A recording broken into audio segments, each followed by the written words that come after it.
Bismillahirrahmanirrahim. Assalamualaikum warahmatullahi wabarakatuh. Selamat pagi rekan-rekan dan teman-teman BSI. Sebelumnya perkenalkan nama saya Reiki Arenando Pratama dan terima kasih karena sudah diberikan waktu. Dan pada kesempatan ini saya ingin sharing materi tentang agentic AI. Nah, mungkin sebagian dari kita sudah cukup sering memakai AI untuk bertanya, membuat ringkasan, mencari ide, atau membantu menulis sesuatu. Biasanya cara pakainya sederhana. Kita memberi pertanyaan, lalu AI memberi jawaban. Nah, sekarang mulai muncul pendekatan baru. AI tidak hanya dipakai untuk menjawab, tapi mulai bisa membantu menjalankan beberapa langkah pekerjaan. Misalnya memahami instruksi, membuat rencana, memakai tools tertentu, mengecek hasil, lalu memperbaiki kalau hasilnya belum sesuai. Konsep inilah yang sering disebut sebagai agentic AI. Di materi ini saya tidak akan bahas terlalu teknis, fokusnya lebih ke pemahaman praktis terkait dengan apa itu agentic AI, bedanya dengan AI chat biasa seperti apa, contoh tools, kapan digunakan, dan batas aman penggunaannya.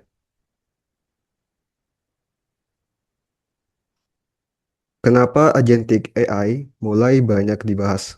Menurut saya karena pekerjaan sehari-hari itu jarang selesai hanya dengan satu pertanyaan dan satu jawaban. Misalnya ketika membuat laporan, kita perlu memahami data, menentukan poin penting, menyusun format, menulis isi, mengecek ulang, lalu memperbaiki kalau masih kurang rapi.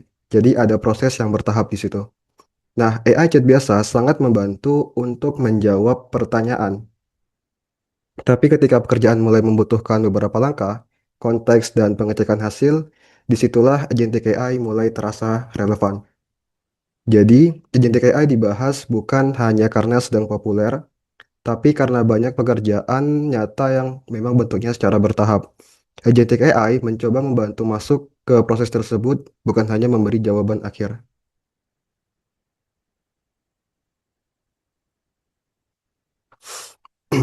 AI chat biasa dan agentic AI sebenarnya masih sama-sama bagian dari AI generatif. Bedanya ada di ruang lingkup kerjanya. AI chat biasa cocok untuk kebutuhan langsung seperti bertanya konsep, membuat ringkasan, mencari ide, atau membuat sebuah draft. Outputnya biasanya berupa jawaban atau teks saja. Sedangkan agentic AI itu lebih cocok untuk pekerjaan yang punya beberapa langkah. Dia bisa diberi tujuan, lalu mencoba membuat rencana, memakai tools, melihat hasilnya, dan menentukan langkah berikutnya.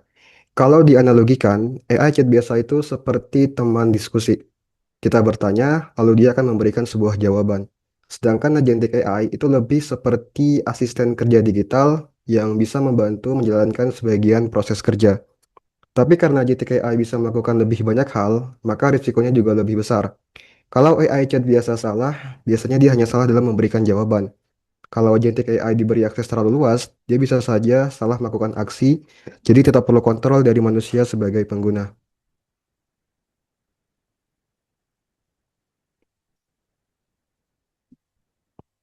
Kalau dijelaskan secara sederhana, agentic AI adalah AI yang diberi sebuah tujuan, lalu mencoba mencapai tujuan itu dengan membuat rencana, memakai tools, melakukan aksi, dan mengecek hasilnya.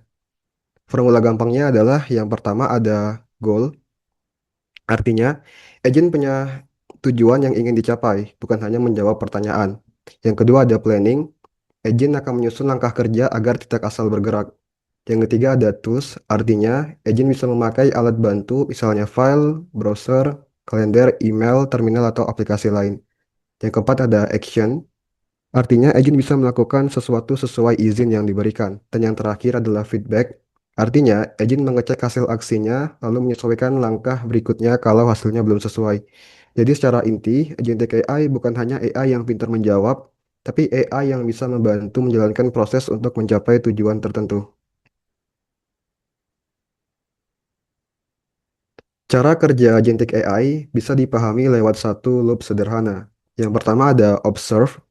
Agent akan melihat dan memahami konteks terlebih dahulu dari pengguna. Yang kedua ada plan.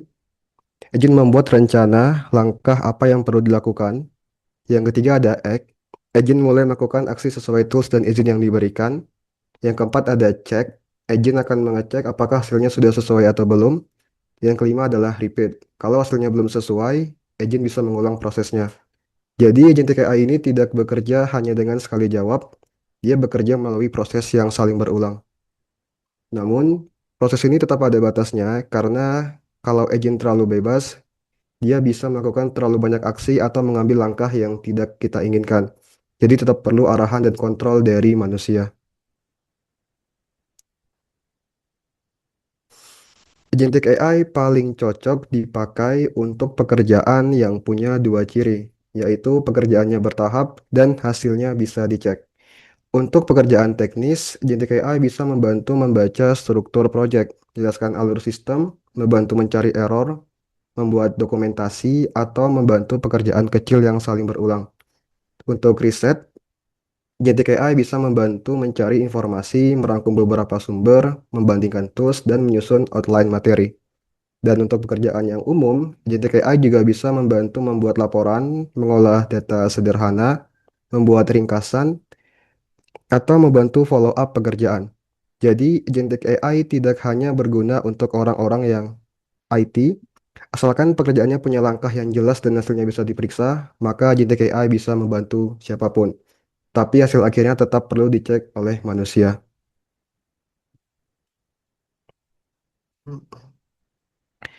Kadang orang mendengar kalau agentic AI itu adalah sebuah nama aplikasi. Padahal agentic AI itu lebih seperti sebuah kategori besar. Ada beberapa jenis agentic AI. Yang pertama ada coding agent, yaitu agent yang membantu pekerjaan coding. Contohnya seperti Gemini CLI, Cloud Code, dan Codex. Yang kedua ada IDE agent, yaitu agent yang menyatu dengan aplikasi editor kode, contohnya seperti Cursor, Windsurf, mungkin Anti-Gravity, dan mungkin dari Coder. Dan yang ketiga ada Cloud Coding Agent, yaitu agent yang bekerja di environment cloud atau sandbox, contohnya seperti OpenHands. Yang keempat ada Personal Agent, yaitu agent yang fokus ke workflow pribadi, memori, schedule, dan pekerjaan yang berulang. Contohnya seperti Hermes Agent dan OpenCloud. Yang kelima ada Framework Agent, yaitu framework untuk developer atau tim teknis yang ingin membangun sistem sendiri. Contohnya ada LangGraph, AutoGen, QAI, dan OpenAgent SDK. Jadi, agentic AI bukan hanya satu bentuk, ada yang fokus ke coding, ada yang fokus ke workflow pribadi, dan ada yang fokus untuk membangun sistem custom.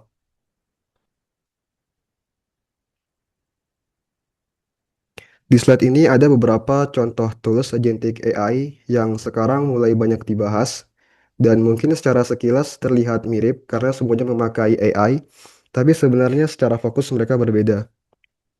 Gemini CLI, Cloud Code, dan Codex itu lebih dekat ke coding agent yang membantu pekerjaan lewat terminal atau repository. OpenHands itu terasa seperti platform untuk cloud coding agent, yaitu environment tempat agent bisa bekerja untuk tugas software engineer. Lalu ada OpenCloud, ini lebih mengarah ke personal assistant, open source yang berjalan di perangkat atau channel pengguna. Yang terakhir ada Hermes Agent, dan ini cukup menarik karena fokusnya bukan hanya menjalankan task, tapi juga punya memori, skill learning, schedule, dan orientasi sebagai personal agent. Jadi tools ini tidak selalu bisa dibandingkan langsung satu sama lain, masing-masing punya fokus dan penggunaan yang berbeda. Di slide ini kita akan masuk sebentar ke contoh yang mungkin sering dipakai oleh developer, yaitu adalah coding agent. Coding agent biasanya bekerja di terminal atau IDE.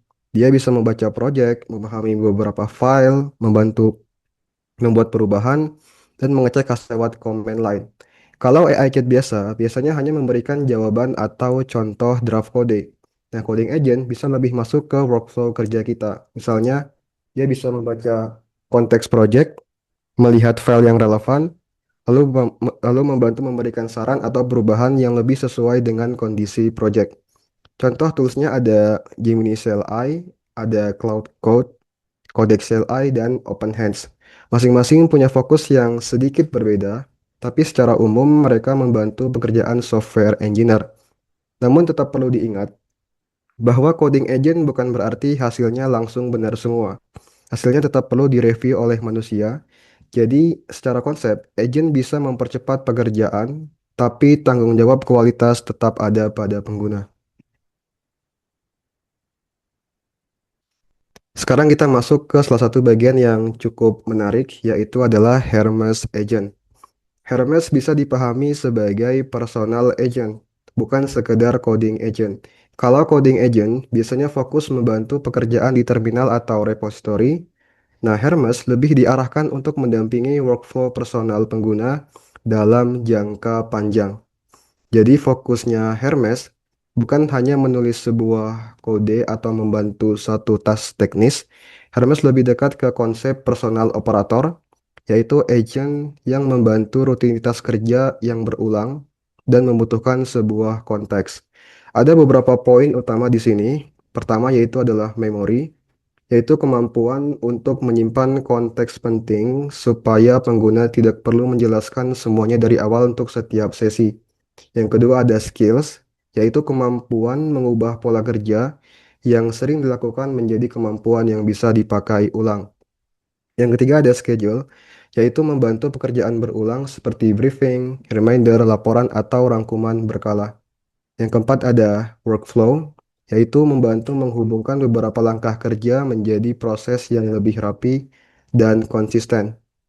Jadi Hermes menarik karena arahnya bukan hanya menjadi agen yang mengerjakan satu perintah, tapi agen yang perlahan bisa menyesuaikan diri dengan workflow pengguna. Di slide ini kita bisa melihat gambaran sederhana tentang bagaimana Hermes bisa belajar dari pengguna. Kalimat utamanya adalah Hermes bukan cuma agent yang mengerjakan sebuah task, tapi agent yang belajar dari task. Yang pertama itu ada remember. Hermes akan mengingat konteks penting seperti project, preferensi, kebiasaan instruksi, dan cara kerja pengguna. Jadi saat digunakan kembali, pengguna tidak perlu selalu menjelaskan semuanya dari awal. Yang kedua ada recognize. Setelah beberapa kali digunakan, Hermes dapat mengenali sebuah pola tas yang sering muncul yang dilakukan oleh pengguna. Misalnya jenis laporan yang sering dibuat, format jawaban yang disukai, atau alur kerja yang saling berulang. Yang ketiga adalah create skill. Dari pola tersebut, Hermes bisa membentuk sebuah skill reusable. Skill ini bisa dianggap seperti resep kerja yang berisi langkah atau aturan untuk menjalankan tas tertentu agar hasilnya lebih konsisten. Yang keempat ada use skill. Ketika tas yang serupa muncul kembali, maka Hermes tidak memulainya dari nol. Ia bisa memakai skill yang sudah terbentuk untuk membantu lebih cepat dan lebih sesuai dengan kebiasaan penggunanya. Dan yang terakhir atau yang kelima adalah improve.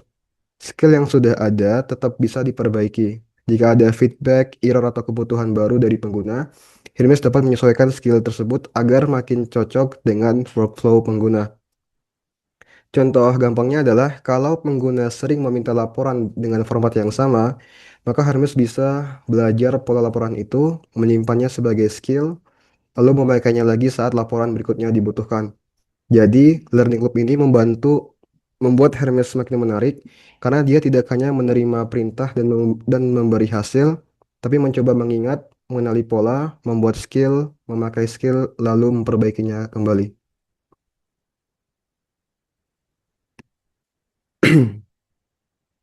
Menurut saya ini adalah salah satu slide yang cukup penting karena saat ini ada banyak sekali tools AI yang muncul dan kadang mungkin ada sebagian orang yang tergoda untuk memakai tools tertentu hanya karena sedang ramai dibahas. Padahal cara memilih agentic AI sebaiknya dimulai dari kebutuhan, bukan dari nama tools. Kalau kebutuhannya hanya sekedar bertanya konsep atau minta ide, maka AI chat biasa sudah sangat cukup. Kalau butuh bantuan ringan seperti membuat draft, merangkum atau menjelaskan sesuatu, AI chat atau asisten biasa juga seringkali sudah sangat cukup. Kalau butuh bekerja dengan file project, terminal atau repository, tools seperti Gemini CLI, Cloud Code, atau Codex lebih relevan. Kalau butuh environment terpisah atau sandbox, OpenHands mungkin bisa menjadi sebuah pilihan. Dan kalau butuh personal workflow jangka panjang, memori, schedule, dan integrasi channel, Hermes Agent dan OpenClaw juga lebih relevan. Dan kalau ingin membangun sistem agent sendiri, itu bisa menggunakan LangGraph, AutoGen, Crew AI, atau OpenAI Agent SDK juga lebih cocok. Jadi prinsipnya secara sederhana adalah jangan mulai dari tools, mulailah dari kebutuhan.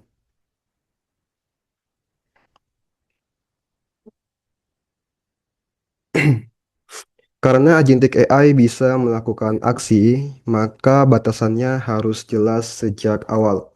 Ada beberapa hal yang relatif aman dibantu oleh agent, misalnya menjelaskan sebuah konsep, membuat draft dokumentasi, menyusun perbandingan tools, atau sekedar membantu pekerjaan di sandbox atau brand terpisah.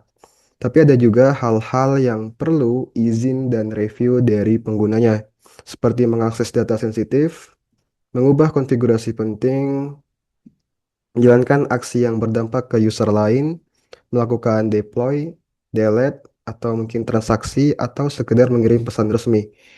Nah, untuk personal agent, ada satu hal tambahan yang cukup penting, yaitu memori.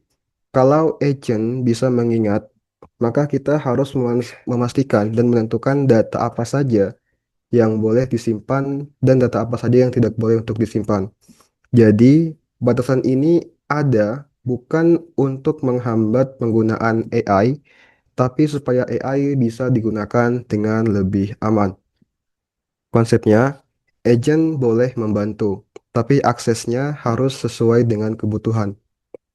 Mulai dari akses kecil, pastikan hasilnya bisa dicek dan manusia tetap menjadi pengambil keputusan akhir.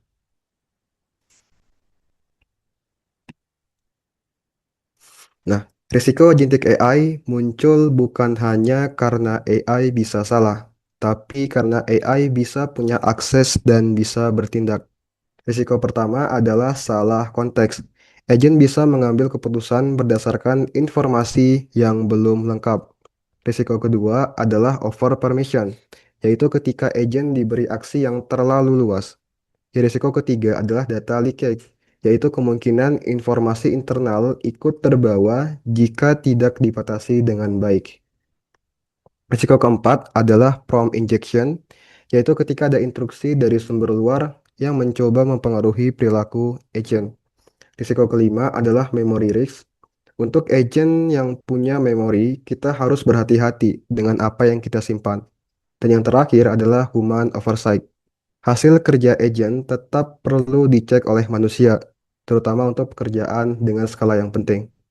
Jadi bukan berarti kita harus takut memakai agentic AI, tapi kita perlu sadar bahwa semakin besar kemampuan sebuah agent, semakin besar juga tanggung jawab dalam menggunakannya.